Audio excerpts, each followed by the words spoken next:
guys, welcome to my channel, and in today's video we are going to start our new chapter of economics, which is sectors of Indian economy. So without wasting any more time, let's start our video. आप जानते हैं economic activities के बारे में, यानी कि economic activities क्या होती है। तो ऐसी एक्टिविटीज़ जो रिलेटेड हों गुड्स के प्रोडक्शन और सर्विसेज से रिलेटेड हों, ऐसी एक्टिविटीज़ को हम इकोनॉमिक एक्टिविटीज़ कहते हैं। जो लोग होते हैं वो अलग अलग इकोनॉमिक टास्क में इंगेज रहते हैं हर दिन। करते हैं कि कितने टाइप के सेक्टर्स होते हैं। तो जो फर्स्ट होता है वो होता है प्राइमरी सेक्टर्स, जैसे हम एग्रीकल्चर रिलेटेड सेक्टर भी कहते हैं।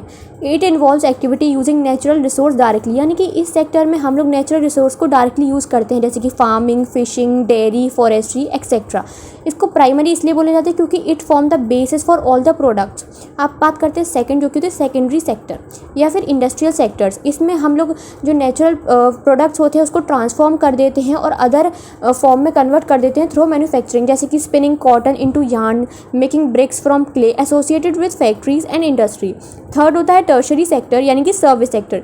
ऐसे एक्टिविटी जो सपोर्ट करती हैं प्राइमरी और सेकेंडरी सेक्टर्स को, जैसे कि ट्रांसपोर्ट, स्टोरेज, कम्युनिकेशन, बैंकिंग। इसमें पर्सनल एंड प्रोफेशनल सर्विसेज भी इन्वॉल्व रहती है, जैसे कि टीचर्स, डॉक्टर, बार्बर्स एक्सेट्रा। अब बात करते हैं कैरेक्टरिस्टिक्स ऑफ द सेक्टर्स। तो प्राइमरी सेक्टर्स होता है वो डिपेंड करता है नेचुरल फैक्टर्स जैसे कि क्लाइमेट, सॉइल और रेनफॉल पर। सेकेंडरी सेक्टर डिपेंड करता है मशीन्स और इंडस्ट्री पर। और टर्शरी सेक्टर डिपेंड करता है information, support system and human resource पर। अब देखते हैं कि सेक्टर्स एक दूसरे पर कैसे डिपेंडेंट हैं। तो जो इकोनॉमिक एक्टिविटीज़ होती हैं वो इंटरडिपेंडेंट होती हैं। Primary agriculture, secondary industry and tertiary service sectors rely on each other. ठीक है, जैसे कुछ एग्जांपल ले सकते हैं, जैसे कि अगर if farmer don't sell sugar cane, sugar mills, secondary sector shut down. अगर फार्मर जो है वो शुगर केन को ही सेल नहीं करेंगे तो जो शुगर मिल्स हैं वो ही बंद हो जाएंगे। जो कॉटन कल्टीवेशन होती है वो बायर्स पर डिपेंड करती है जो कि इंडस्ट्री से होते हैं, वरना जो फार्मर है उन्हें लॉस होगा। Industrial and service sector depend on agriculture for raw material and vice versa for tools, fertiliser etcetera. Transport strikes affects the movement of goods farming both primary and secondary sector, यानी अगर service ही provide नहीं होगी तो primary और secondary sectors का जो product है वो एक दूसरे के पास कैसे पहुंच पाएगा। देखते हैं अपने नेक्स्ट टॉपिक, जो कि comparing the three sectors. Production value, each sector contribute to the economy through the production of goods and service, यानी कि हर जो एक सेक्टर होता है वो हमारी इकोनॉमी को में कंट्रीब्यूट करता है through the production of goods and service. Sectors को कंपेयर करना मतलब कि कैलकुलेट करना कि कितना हर एक प्रोडक्ट जो है प्रोड्यूस कर रहा है और कितने नंबर ऑफ पीपल एम्प्लॉयड हैं। अब बात करते हैं काउंटिंग प्रोडक्शन की। तो जैसे फाइनल गुड्स और सर्विसेज होती हैं उन्हीं को काउंट किया जाता है टू अवॉइड डबल काउंटिंग।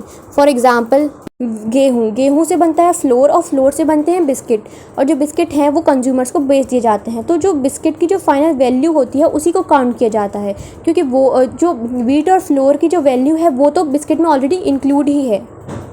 अब बात करते हैं ग्रॉस डोमेस्टिक प्रोडक्ट की। तो जो जीडीपी होता है is the value of all final goods and services, यानी ग्रॉस डोमेस्टिक प्रोडक्ट वैल्यू होती है सारे फाइनल गुड्स और सर्विसेज की जो एक पर्टिकुलर ईयर में प्रोड्यूस किए गए हैं कंट्री में। ये इंडिकेट करता है economic health of a country. Final goods services को काउंट किया जाता है ताकि डबल काउंटिंग हम अवॉइड कर सकें, जो हम पहले ही जान चुके हैं। अब देखते हैं कंट्रीब्यूशन ऑफ सेक्टर्स। सेक्टर्स तीन तरीके के होते हैं, प्राइमरी, सेकेंडरी और tertiary. Contribution measured by gross value added minus adjusted for taxes and subsidize, यानी कि जो कंट्रीब्यूशन मेजर होता है वो जो ग्रॉस वैल्यू होती है उसको ऐड करके और उसमें से जो टैक्सेस और सब्सिडाइज है उसको एडजस्ट करके माइनस कर दिया जाता है। जो गवर्नमेंट होती है वो सारे डाटा को एनालाइज करती है और कलेक्ट करती है सारी स्टेट से and the UTs to estimate GDP, ताकि वो जीडीपी को एस्टिमेट कर सके। अब बात करते हैं final good versus intermediate goods. Final goods मतलब कि जो हमने कंज्यूम कर लिए और एक बार काउंट किए गए बिस्किट। इंटरमीडिएट गुड्स वो गुड्स होते हैं जो उस प्रोडक्ट को बनाने के लिए यूज़ किए गए हैं, जैसे कि व्हीट, फ्लोर, इनको हम लोग सेपरेटली काउंट नहीं करते हैं। Total production is equal to value of final goods, add value of all final goods services from each sector to find total production. अगर हम देखें तो 500 ईयर से एक सेक्टरल शिफ्ट होता जा रहा है इंडिया में, यानी कि पहले प्राइमरी से सेकेंडरी हुआ इंडस्ट्रियलाइजेशन के दौरान, और अब सेकेंडरी से टर्शरी हो रहा है इन रिसेंट डिकेड्स। अब देखते हैं ऐसा क्यों हो रहा है। हम देखें तो सर्विस सेक्टर में बहुत ज़्यादा ग्रोथ देखने को आई है। ऐसा इसलिए हुआ है क्योंकि एज इनकम लेवल राइज इन लोगों की इनकम बढ़ती जा रही है, तो डिमांड्स भी इंक्रीज होती जा रही है सर्विसेज के लिए, जैसे कि dining, tourism, private education. Service based on information communication technology have become important are growing rapidly. सारी service sector jobs high paying नहीं होती हैं और हर किसी के लिए हाई स्किल्स रिक्वायर्ड नहीं होती। बहुत से जो लोग होते हैं वो लो पेइंग अनऑर्गेनाइज सेक्टर में भी इंगेज होते हैं। Reasons for growth in tertiary sector, जैसे कि मैंने बताया, इंक्रीज होती जा रही है डिमांड सर्विसेज की, जैसे कि hospital, schools, banks etcetera. Basic service provide की जा रही है गवर्नमेंट द्वारा, एजुकेशन, हेल्थ। इनकम में राइज हुआ, इस वजह से लोग डिमांड करने लगे लग्जरीज और पर्सनल लाइफ की। एग्रीकल्चर और इंडस्ट्रीज़ में भी डेवलपमेंट हुआ और बहुत सी सर्विसेज की नीड बढ़ गई, ट्रांसपोर्ट, स्टोरेज एक्सेट्रा। अब आते हैं अपने नेक्स्ट टॉपिक पे, जो कि था अंडर एम्प्लॉयमेंट। बहुत से जो लोग होते हैं ना प्राइमरी सेक्टर में, वो अंडर एम्प्लॉयड रह जाते हैं, specially in agriculture. Under employment मतलब वो लोग जो दिख तो रहे हैं कि वो काम कर रहे हैं, बट वो अपने पूरे पोटेंशियल से काम नहीं करते हैं। फॉर एग्जाम्पल, एक फैमिली है जो स्मॉल प्लॉट पे काम करती है, could be just as productive with fewer worker. जो कुछ लोग उस फार्म पर काम कर सकते हैं, लेकिन उसमें बहुत सारे लोग इंगेज्ड हैं, तो इसे कहते हैं अंडर एम्प्लॉयमेंट। अब देखते हैं अंडर एम्प्लॉयमेंट का इम्पैक्ट क्या होता है। Even if some worker shift from agriculture to other sector, total production would not fall, indicating hiding unemployment. अगर कुछ वर्कर जो है एग्रीकल्चर से अदर सेक्टर में शिफ्ट भी हो जाते हैं ना, तो जो टोटल प्रोडक्शन है वो कम नहीं होगा। ये इंडिकेट करता है हिडन अनएम्प्लॉयमेंट। अनएम्प्लॉयमेंट जो रूरल एरियाज़ में बहुत कॉमन होता है, और even in some informal sectors in urban areas also. People जो होते हैं वो मे बी सेल्फ एम्प्लॉयड रहते हैं, बट बहुत ज़्यादा कम कमाते हैं due to lack of better opportunities. अब देखते हैं under employment in agriculture. Many workers are unemployed in agriculture. They appear to be working, are not contributing much of total production. Creating more employment means using hidden workforce and better ways. यानी बहुत से जो workers होते हैं वो unemployed होते हैं agriculture में। वो लगता तो है कि वो कंट्रीब्यूट कर रहे हैं, बट वो इतना नहीं कर पाते। जैसे कि अगर हम एग्जांपल देखें लक्ष्मी का, लक्ष्मी के पास एक 2 हेक्टेयर प्लॉट था, लेकिन लिमिटेड रिसोर्सेज थे। विथ हेल्प जैसे कि loans for well, seed, fertilizer, more family members can work productively on the same land. This reduce under employment by fully utilizing available labour. तो हम देखते हैं कि एम्प्लॉयमेंट को कैसे क्रिएट कर सकते हैं। तो employment can be created by transport of produce, यानी जो प्रोड्यूस हो रहा है उसका ट्रांसपोर्ट हो सके, स्टोरेज फैसिलिटी प्रोवाइड की जा सके, mini trucks and rural roads, shops and trading centres. जो स्मॉल फार्मर्स हैं उनको सपोर्ट चाहिए ताकि वो मार्केट तक पहुंच सकें और अर्न कर सकें better. Investment in rural infrastructure, providing of irrigation, seeds, credit, market can create employment. Emphasis on food processing, storage and market linkages. अब बात करते हैं long term development goals. Employment को रिड्यूस करने के लिए India must improve education and health infrastructure. India को जो है एजुकेशन को इम्प्रूव करना चाहिए, हेल्थ इंफ्रास्ट्रक्चर को और इम्प्रूव करना चाहिए, प्रोडक्टिविटी लानी चाहिए रूरल और सेमी रूरल एरियाज़ में, राइट टू वर्क को इंश्योर करना चाहिए। Creating employment in non farm sectors, encourage employment in education, health, transport, IT and tourism. अगर हम स्कूल्स, हॉस्पिटल और ट्रेनिंग प्रोवाइड करेंगे ना, तो वो डायरेक्ट और इनडायरेक्ट जॉब्स को क्रिएट करेगा। जैसे कि गवर्नमेंट प्रोग्राम था MNREGA 2005, the Mahatma Gandhi national rural employment guarantee act. इस एक्ट के ज़रिए 100 डेज़ का जो है वेज प्रोवाइड किया जाता था रूरल हाउस होल्ड को, और इसका एम था कि वो लिवलीहुड सिक्योरिटी को प्रोवाइड कर सके और रूरल एम्प्लॉयमेंट को रिड्यूस कर सके। अब बात करते हैं ऑर्गेनाइज सेक्टर की। फॉलोज फॉर्मल, जो ऑर्गेनाइज सेक्टर होता है वो फॉर्मल प्रोसीजर, रूल्स और रेगुलेशन को फॉलो करता है। हमारे पास रेगुलर टर्म ऑफ एम्प्लॉयमेंट रहती है। ये रजिस्टर किया जाता है गवर्नमेंट द्वारा और प्रोटेक्टेड बाय लेबर्स लॉज, जैसे कि minimum wages act, factories act, payment of gratuity act, shops and establishment act. Workers जो है उन्हें बेनिफिट्स भी मिलते हैं, जैसे कि paid leave, medical benefits, provident fund, retirement के बाद pension, job security and safe work environment. For example Kanta जो एक ऑफिस में काम करती है with fixed hours and benefits. अब देखते हैं अनऑर्गेनाइज सेक्टर को। ये किया जाता है स्मॉल एंड स्कैटर्ड यूनिट। ये जो है गवर्नमेंट द्वारा रजिस्टर नहीं किया जाता है। इसमें बहुत सी जॉब सिक्योरिटी ही नहीं होती है, ना ही कोई बेनिफिट होता है, लो वेजेस होते हैं, ना ही कोई पेड लीव होती है, नो ओवरटाइम पेमेंट। जो एम्प्लॉयमेंट होती है वो भी सिक्योर नहीं होती है, वर्कर को किसी भी टाइम निकाल दिया जा सकता है।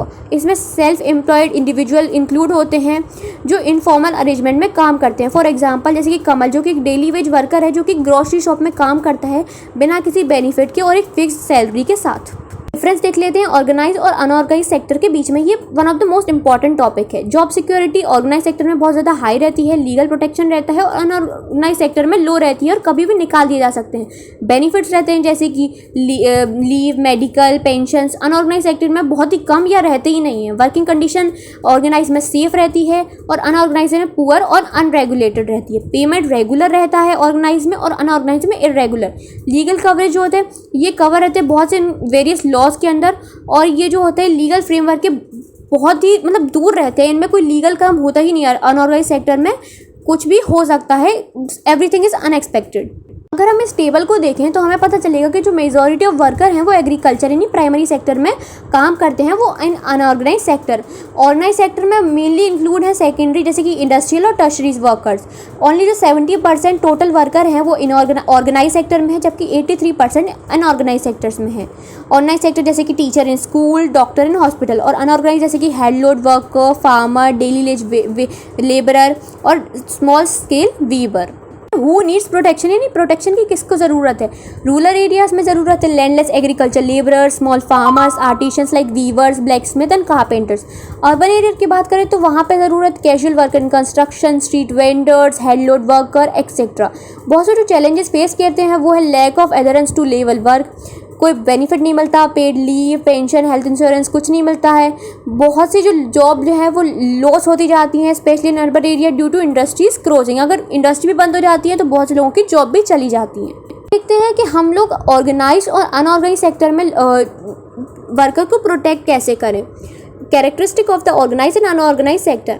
ऑर्गेनाइज सेक्टर ऑफर करता है secure job with production, employment opportunity are limited and growing slowly. Unorganise sector में lack proper regulation, workers are poorly paid without job security benefits, earning are low and irregular. अब देखते हैं solutions. जो government है उसको specific laws को implement करना चाहिए ताकि वर्कर को प्रोटेक्ट कर दिया जा सके। Initiative should focus on improving income and job security in the unorganized sectors में जो है जॉब सिक्योरिटी और इनकम्स को इम्प्रूव करने के लिए फोकस करना चाहिए। Support for self help group and rural employment schemes भी ज़रूरी हैं। देखते हैं classification of economic activities. Classifying economic activities 3 type की होती हैं, प्राइमरी, सेकेंडरी, टर्शरी। जो क्लासीफाई की जाती है नेचर ऑफ एक्टिविटी से, और ऑर्गेनाइज और अनऑर्गेनाइज की जाती है एम्प्लॉयमेंट नेचर और वर्किंग कंडीशन से। बात करते हैं sectors in terms of ownership. तो 2 टाइप के सेक्टर होते हैं, पब्लिक सेक्टर और private sector. Public sector own और मैनेज किया जाता है गवर्नमेंट द्वारा। इसका मेन एम ये होता है कि वो पब्लिक को प्रॉफिट को अर्न करवा सके। उनका मोटिव ये नहीं होता कि वो खुद प्रॉफिट को अर्न कर सकें, जैसे कि इंडियन रेलवे और भेल। और प्राइवेट सेक्टर जो है वो इंडिविजुअल कंपनी जो द्वारा ओन किए जाते हैं। इनका एम ये होता है कि वो प्रॉफिट बना सके, जैसे कि टिस्को, रिलायंस इंडस्ट्रीज लिमिटेड। अब देखते हैं नीड फॉर पब्लिक सेक्टर। कुछ इसेंशियल सर्विसेज होती हैं जैसे कि defence, infrastructure are not profitable and has are not provided by private sector. ये प्रॉफिटेबल नहीं होती और ये जो है प्राइवेट सेक्टर प्रोवाइड नहीं कर सकता। पब्लिक सेक्टर जो होता है वो वल्नरेबल ग्रुप्स और इंश्योर करता है इक्विटेबल डेवलपमेंट को। तो बस यही था हमारा लास्ट टॉपिक। आई होप आपको चैप्टर अच्छे से समझ में आ गया होगा। अगर आ गया हो तो जल्दी से वीडियो को लाइक, सब्सक्राइब और शेयर कर देना ताकि आने वाली वीडियो की नोटिफिकेशन को आप मिस ना कर सको। मिलते हैं अपनी नेक्स्ट वीडियो में, तब तक के लिए take care, bye bye, thanks for watching.